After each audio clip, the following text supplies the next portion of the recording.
tout corps diplomatique confondu, Mesdames et Messieurs les présidents des organisations patronales, des organisations des commerçants, des chambres consulaires et chambres des métiers, Mesdames et Messieurs les directeurs généraux, directeurs nationaux et chefs de service, Mesdames et Messieurs les représentants des partenaires financiers et sociaux, Mesdames et Messieurs les représentants des autorités religieuses et coutumières, Mesdames et Messieurs les représentants des partis politiques et de la société civile, chers invités,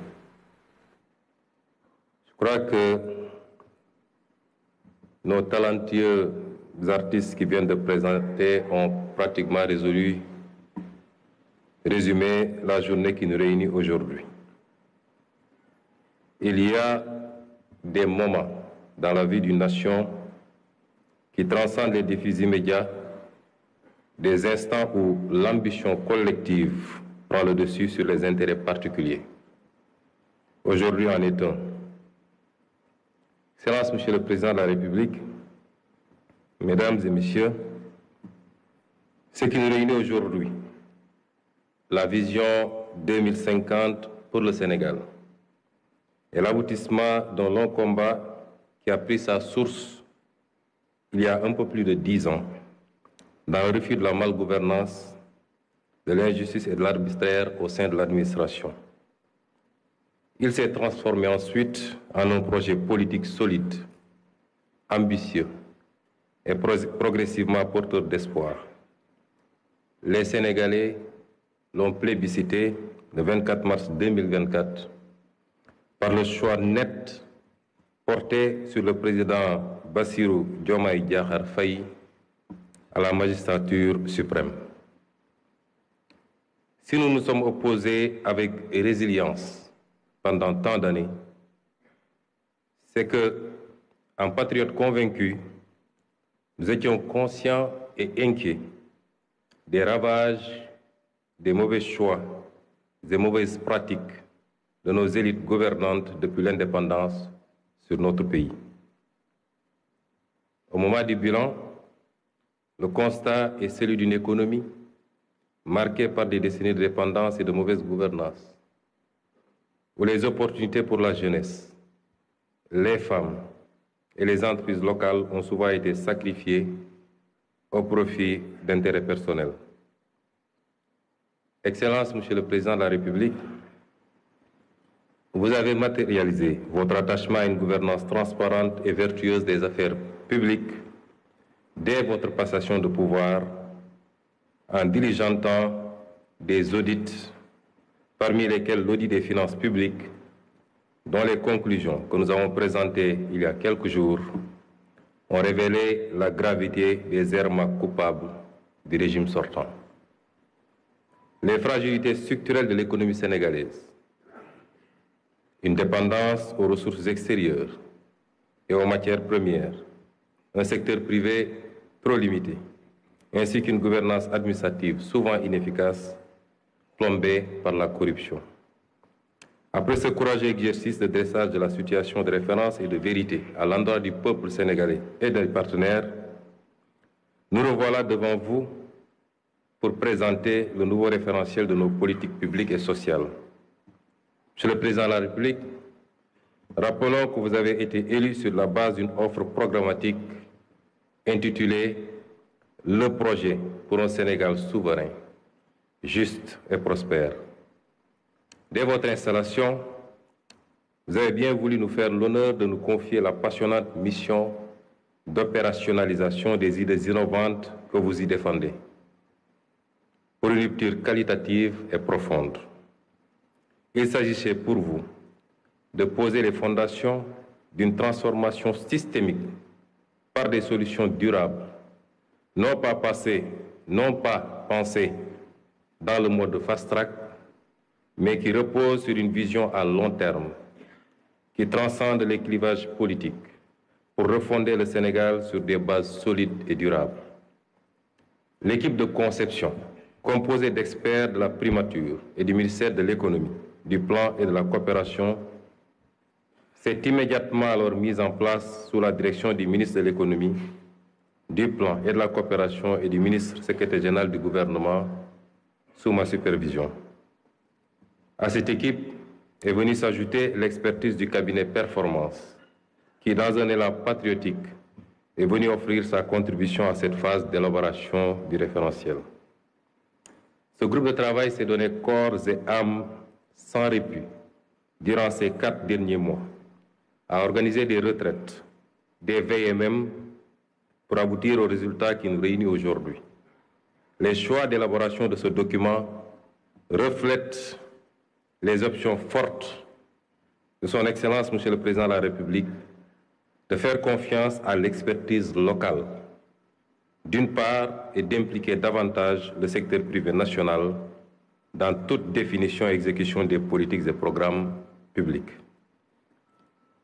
Le diagnostic stratégique qui a découlé de ce travail pour notre pays pourrait se résumer en 4 grands mots.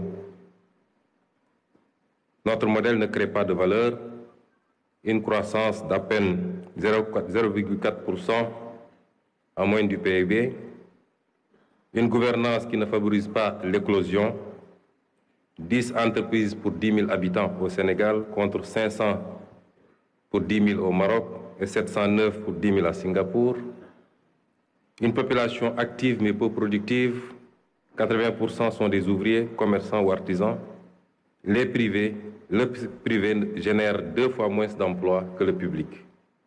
Un modèle social inéquitable. 4 Sénégalais sur 10 sont pauvres. Et à l'indice de développement humain, nous sommes classés 169e sur 192. Voilà sommairement dressé les mots dont souffre notre pays. Ce cercle vicieux de dépendance et de sous-développement nous a maintenus à la lisière des trajectoires vertueuses qu'il nous incombait d'emprunter ces dernières décennies. Nos experts y reviendront plus largement lors de leur présentation. Nous savons, hélas, que nous ne pouvons plus revenir en arrière, mais nous pouvons prendre un nouveau départ. Commencer à partir de maintenant et emprunter une toute nouvelle trajectoire librement choisie, partagée et assumée. C'est la haute et noble ambition fixée par Son Excellence le Président Bassirou Diomaye Diakhar Faye.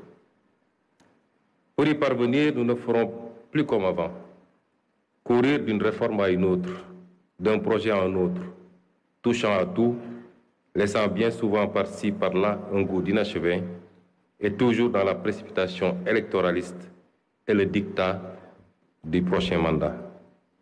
Nous avons pris le pari d'adopter un nouveau modèle de développement sur le long terme, reposant d'une part sur un État stratège qui favorisera grandement le développement de filières compétitives, de pôles territoires viables, avec des villes épicentres et un secteur privé national fort.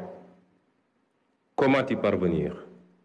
Notre approche repose sur une transformation systémique, incluant bien entendu une plus grande responsabilisation de nos concitoyens d'ici et de la diaspora.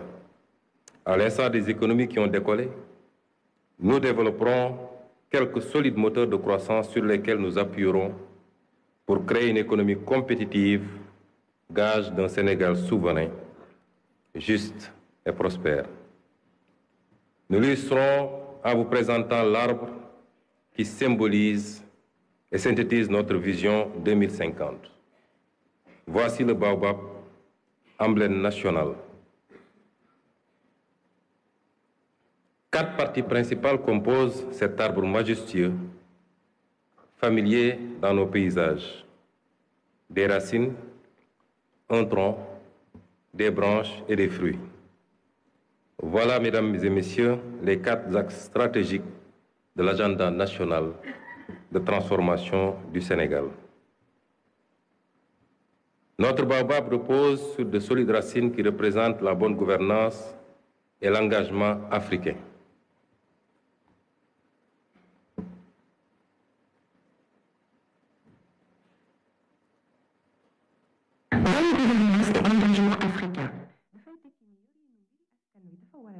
lépp leer ci askan wi maanaam jub jubbal ak jubbanti loolu mooy indi jàmm ak dal ci noonu itam la ñuy gën a dooleel lëkkaloo gi am ci suñ diggante ak yeneeni réewu Afrique yi ñu mën a àndandoo liggéey ngir mën a yegg ci mébét yi ñu bokk. Et le solide tronc du baobab représente un aménagement optimal et un développement durable. Aménagement et développement durable mooy fexe ñu mën a seddale tabax yi ak service yi ci diwaan yépp su ko defee gox bu nekk mën a yokk ci anam wu dëppoo ak liñ mbëbët dafay ànd ak tabax dëkk yu méngoo ak sunuy bëgg-bëggu ëllëg. ci jamono jooju faaw ñu aar xeewali jaww ji ngir ñu bañ a jeex boole ci defar dëkk yu mën a dëppoo ak bëgg-bëggu tey te bañ a sànk ëllëg. Mesdames et messieurs, les branches fournies représenteront notre capital humain de qualité et la garantie de l'équité sociale. Capital humain de qualité et équité sociale maanaam gën a sukkali njàng ak tàggat ngir jox askan wi xam-xam bu am njariñ ba noppi ñu gën a yemale askan wi ku nekk mën a am paj ak kaaraange bu ko weesoo ñu fexe ba kenn bañ a des ginnaaw ci yokkuteg réew mi. Et les fruits enfin qui représentent notre option de bâtir une économie compétitive. Économie compétitive li ñu jublu mooy Sénégal bu moom boppam jub te am naataange ànd ak koom-koom gu am taxawaay maanaam sos koom-koom gu mën a joante ak àddina si. loolu dina gën a dooleel barabi yokkute yi gën a yombal liggéey yi gën a yombal dundinu askan wi. su réew mi jàppale secteur privé bi mu am doole ba noppi fexe moom boppam ci wàllu koom-koom loolu dina tax alal ji am njariñ ci askan wi ci noonu lañuy gën a yombalee ay liggéey ak ay gis-gis yu bees ci dëkk bi. Chacun de ces axes qui vous sera détaillé tout à l'heure constitue un pilier sur lequel on pourra s'appuyer pour arriver à un Sénégal souverain, juste et prospère. La nouvelle stratégie de développement pour les 25 prochaines années, grâce au scénario de rupture que nous proposons, devrait donc conduire à terme à récolter les fruits de notre baobab. Un Sénégal souverain, juste et prospère, c'est une nouvelle trajectoire de développement. C'est des moteurs de croissance en pleine expansion. C'est enfin une nouvelle carte économique et de nouveaux corridors. Monsieur le Président de la République, distingués invités, il ne me reste plus qu'à laisser la place à nos experts pour vous fournir plus de détails sur le nouveau référentiel.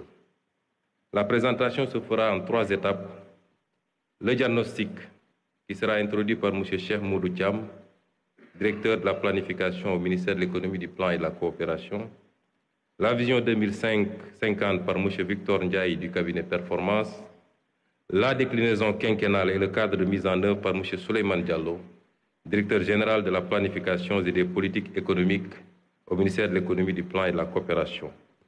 Suivra ensuite le panel qui permettra à quelques discutants de donner leur première impression et à une représentation du gouvernement de répondre éventuellement à leurs sollicitations. On souhaiterait aussi que le panel se passe en langue nationale ou alors que ça passe d'une langue à une autre pour qu'il soit le plus inclusif possible et que pour que le maximum de Sénégalais puissent comprendre les enjeux de cette journée. Je vous remercie de votre aimable attention.